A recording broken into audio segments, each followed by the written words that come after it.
யூரினேஷன்ஸ் அதிகமாக இருக்கிறது, அதாவது பர்டிகுலராக நைட்டில் 1 மணி நேரத்துக்கு ஒரு தடவை யூரின் போயிட்டுருக்கு, 2 மணி நேரத்துக்கு ஒரு தடவை யூரின் போயிட்டே இருக்கு, தூக்கம் கெடுது, அதனால பகல்லையும் வந்து இப்போ தான் யூரின் போயிட்டு வந்தோம், மறுபடியும் போகணும் போல் ஒரு ஏர்ஜ் வந்துட்டே இருக்கு, இந்த மாதிரி யூரின் அடிக்கடி போகணும் போல் ஒரு ஃபீல் இருந்துகிட்டே இருக்கு, போயிட்டு இருக்கீங்க அப்படின்னா இந்த பாயிண்ட்டை வச்சு அது படிப்படியாக உங்களோட யூரினேஷன்ஸோட ஃப்ரீக்வன்சியை குறைச்சி நார்மல் பண்ண முடியும்.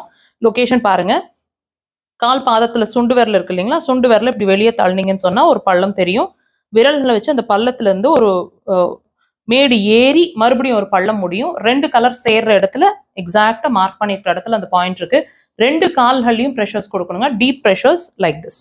உடன் இன்ஸ்ட்ருமெண்ட்ஸ் வச்சிருக்கீங்கன்னா விரல்கள்லாம் இப்படி ப்ரெஷர்ஸ் 3லேருந்து 5 முறை, தேவைப்பட்ட 10 முறைங்க. இது தூங்க போகிறதுக்கு முன்னாடி ஒரு 1 hour முன்னாடியே ஸ்டார்ட் பண்ணுங்க. ஃபர்ஸ்ட் டேலேருந்தே உங்களோட யூரினேஷனோட இந்த ஃப்ரீக்வன்சியோட இது வந்து இன்க்ரீஸ் ஆகிட்டே இருக்கும், நல்ல டைம் டியூரேஷன் இன்க்ரீஸ் ஆகிறத ஃபீல் பண்ணுவீங்க.